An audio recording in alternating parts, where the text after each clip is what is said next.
Round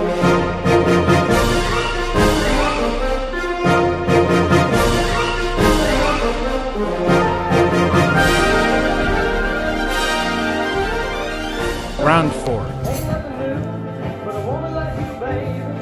Rochefort 8. Chimay bleu.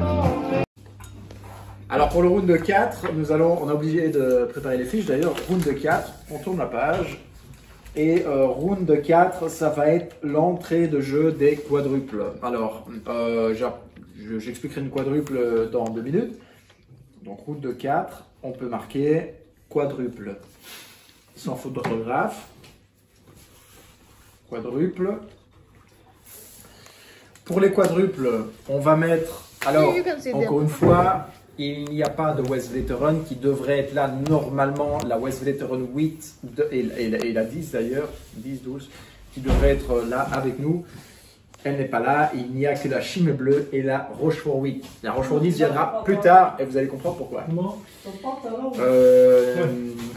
Donc nous allons faire un face-à-face entre ce qui est pour l'instant la bière qui est la moins convoitée et une bière qui pète tous les scores depuis tout à l'heure. Nous allons les essayer tout de suite. Étonnant d'ailleurs pour la Chimay bleue. Étonnant pour une bière comme la Chimay qui ne parvient pas à décoller. On peut retirer 2 verres. Non, on garde les petits. Hein. Bon, ouais. Chimay bleue.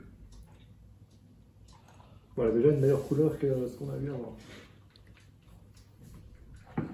Et je déborde encore. C'est Louis. Moi, il met bien un maximum de bière et un minimum de sauce. Qu'est-ce que c'est? Non, c'est égal, c'est égal. Chimay bleu. Rochefort 8. Je rappelle encore une fois que normalement on pourrait intégrer la Rochefort 10, mais on la garde pas après pour avoir le versus final. C'est quand même des fois. Petite surprise pour la phase. Voilà, la Rochefort 8 qui entre parenthèses est à 9 degrés, je pense. Elle est à 9,2. Donc c'est du 9,2 versus du 9. Voilà. C'est équivalent. On est chez des concessionnaires assez robustes. On le voit au niveau visuel, voilà, visuel. Donc Chimay est à gauche.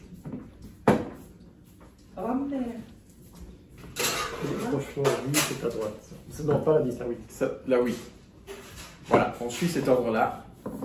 On commence Ouais. par Chimay. par l'intendant, le Chimay.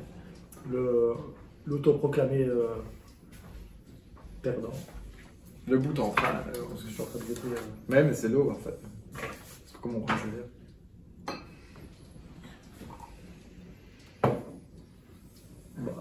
Exceptionnel, hein, Ouais. Ouais, ça va encore finir en cul de carrosse quoi. Alors, It's okay, I will try after the... It will be no more.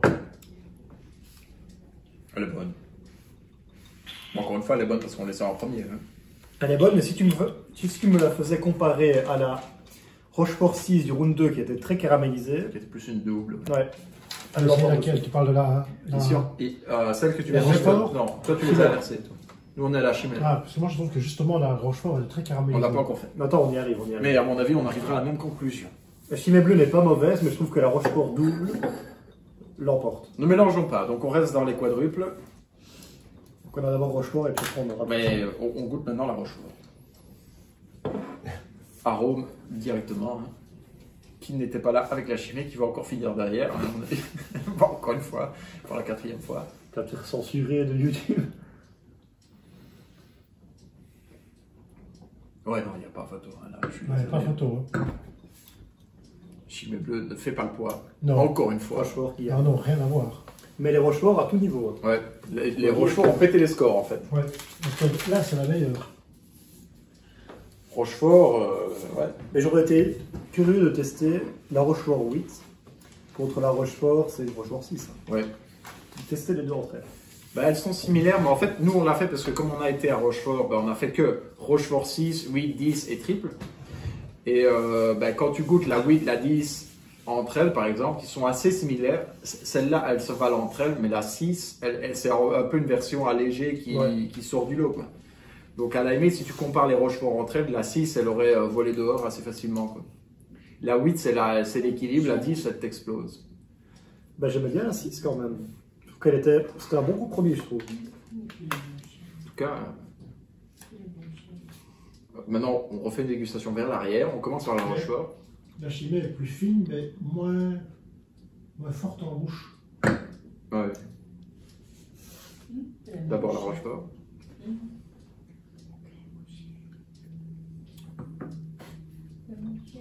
C'est des très bons arrière-goûts. Hein. Le goût reste. C'est tonton Louis qui reste près de toi. Chocolat. Mais moi, j'attends avec impatience la C'est 10. tonton Louis qui reste près de toi. C'est quoi, c'est le round d'après ça ou c'est Ouais, c'est le... Il y a encore 3 rounds. Il doit être gentil. 2 rounds. Ouais, ouais. Mais qu'est-ce qu'ils font là maintenant? Qu'est-ce qu'il y a? Qu'est-ce qu'il a fait? Je l'ai vu rire, Qu'est-ce qu'il y a eu? Mais non, en fait, j'avais une flaque d'eau et ça a fait effet ventouse avec mon verre. Donc... ça a fait un bruit de cartoon, quoi. C'est rien, je le mets sur le côté. Je savais qu'il allait démarrer avant. J'ai rien dit au début. Ouais. Il y a combien de dégustations? Qu'est-ce que tu ris, toi, là? Mais il y a toujours la surprise pour la dernière, que Louis ne connaît pas. Évidemment, nous n'avons pas divulgué le nom du champion en titre. Même le nom, je ne le comprends pas de ce que tu as noté. Ouais, mais non, c'est le champion en titre, évidemment, qui va être à la fin de cette série. La dernière de cette bière. Tu mettrais quoi sur ça d'ailleurs dans les notes? Moi j'ai mis 4 pour la Rochefort 8. Parce que je la trouvais quand même meilleure en 6. Mais la Chimay Bleu j'ai mis 3 parce qu'elle était quand même la meilleure de Chimay, mais bon, ça reste une Chimay. Ça reste une chimie, ça veut dire, qu'est-ce que vous entendez par là? Je disais, mais elles sont pas exceptionnelles. Non, si, c'est pour ça qu'on les a mis par groupe, parce que si on fait... Donc ça, c'est une entrée de jeu de quadruple. Donc on rappelle, j'ai déjà expliqué ce que c'était une quadruple? Non, pas encore. Je ne pense, non, t'as dit on y reviendrait. Ouais, voilà. Alors qu'est-ce qu'une quadruple? En fait, on a eu la double, on a eu la triple. Triple qui est une blonde. Maintenant, la quadruple, c'est d'office une brune. C'est une brune forte, qui est toujours d'office entre 9 et 12 degrés, ABV, donc alcool by volume, et qui aura des arômes très prunes, très raisins, très fruits secs. Et généralement plus de corps qu'une double. Louis, tu m'interromps en pleine explication. Mais Nati, elle rigolait aussi, hein. Et comme Nati ne savait pas se tenir, l'autre ne sait pas se tenir. Oui, mais voilà, mais donc c'est la définition. Attention, d'une on est quadruple. dans les anges gardiens. Voilà. On recommence. Alors, pour le récapitulatif de la différence entre une double, une triple et une quadruple, puisque maintenant on a les trois. La double, c'était une brune entre 6 et 8 degrés d'alcool, qui est une brune qui n'est pas trop ronde et qui a quand même une certaine modération dans les arômes, et qui a des arômes d'entrée de jeu entre prunes. Bref. La triple, on switch sur une bière blonde, et encore une fois, que ce soit la double ou la triple, on est sur l'origine Westmalle, qui ont vraiment lancé l'idée de la double de la triple. La triple, on switch sur une bière blonde, qui est plus sèche, plus houblonnée, plus céréalière, ça se dit? Plus céréalière, plus céréales. Des arômes de banane, alors que la quadruple, on repart sur une brune, et alors là on est plus sur de la prune, du raisin et alcool de 9 à 12%. La quadruple n'existait pas chez Westmalle, c'est vraiment quelque chose qui a été inventé par après pour qualifier les bières brunes fortes, telles que la Chimay Bleue, la Rochefort 8, la Rochefort 10, que nous avons goûté juste après, la Westveteran 8, la Westveteran 10, et d'autres bières brunes fortes entre 9 et 12%. Effectivement. À part Dardenne qui parlait si bien quand il avait bu, tu fais le champion. Et là, il faut le truc du JT, là. C'est mon équipe. Comme tu glisses, standard champion, quelque part. Et il faut un type avec une écharpe derrière. Je reviens. Ça, c'est le truc de l'Elysée, ça. Au Tu vas revoir. faire pipi? Non, non, je vais me découvrir. Ce fut un plaisir. Tu te souviens du duo Rémi, Lanvin et Poulvord? Ouais. Et que Poulvord était là. Il n'en pouvait plus. Ben, c'est la même chose, on avait fait le même duo. Alors, nous allons casser un mythe. Beaucoup croient que l'Orval est la seule qui est refermentée avec des levures en bouteille. Il faut bien comprendre que toutes les trappistes ici, que ce soit Westveteran, Westmalle, HM, Rochefort, Chimay et Orval, sont toutes refermenter en bouteille avec les levures dans la bouteille et elles peuvent toutes maturer en bouteille. Donc il n'y a pas que l'Orval, on peut garder toutes ces bières en bouteille pendant 6 mois, 1 an, 2 ans, elles vont maturer, elles vont changer de goût. Voilà. Surtout si c'est des brunes fortes, parce que si c'est des blondes, elles se gardent assez mal au-delà de 6 mois, 1 an, donc il faut les consommer dans l'année en général. Mais si c'est des brunes, ça peut se garder 2 ans, 3 ans, 4 ans, 5 ans, sans aucun problème si elles sont refermentées en bouteille. C'est quand même un prof, hein. Voilà. Voilà. Franchement, je suis désolé. Tu pourrais même essayer d'être empathique. Did you make the rank already for No. this? Ah, non, not yet. Bon, verdict. Rochefort 8. Chimay Bleu 2. Oh, c'est Bravo qui serait content. Rochefort 8. Yeah, for me number one, of course. Sans Rochefort. appel, sans appel. Là, c'est catégorique. C'est Chimay Bleu, toujours derrière. La Chimay est toujours en retard, en fait.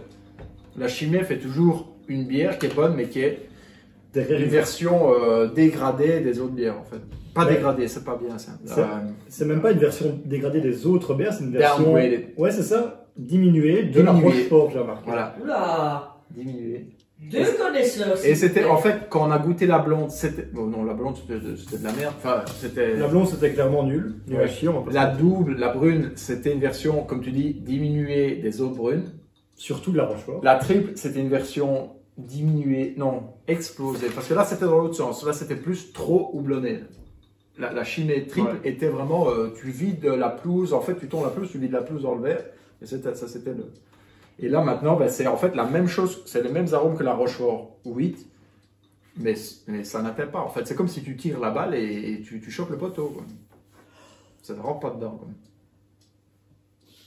Faut appeler un chat, quoi. Une chimée. Ok. Donc alors ici, il faut rappeler qu'on n'a que les bières trappistes, on n'en a que 5, normalement il y en a 6 en Belgique. On en a 5 parce que, bon, on a dit la West Veteran, on l'avait déjà essayé avant. Qu'est-ce qu'une bière trappiste? Une bière trappiste, c'est techniquement une bière d'abbaye, mais avec quelque chose en plus, c'est-à-dire que non seulement ça vient d'une abbaye, d'un monastère, où c'est toujours les moines qui les moines supervisent le brassage. 2, elle est brassée dans l'enceinte de l'abbaye. 3, les profits sont renversés en partie à une œuvre caritative. Et c'est les 3 critères qui permettent de définir une bière trappiste.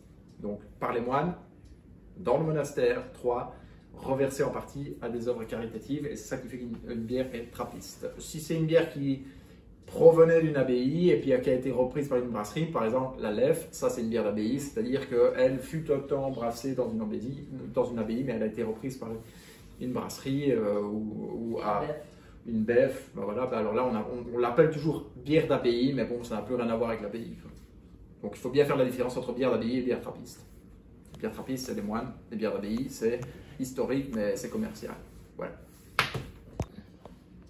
Ce qui veut dire que la différence entre boire une bière et boire une bière trappiste, c'est que quand on boit une bière trappiste, étant donné que le logo trappiste signifie qu'ils vont reverser une partie des revenus à une œuvre caritative, quand on boit une bière trappiste, on fait une donation. Donc c'est-à-dire qu'en achetant des bières trappistes, notre argent va en partie dans des œuvres caritatives, donc ça veut dire qu'on fait un don. Morale de l'histoire, buvez des trappistes. Voilà, buvez des trappistes, aidez les moines et faites des dons.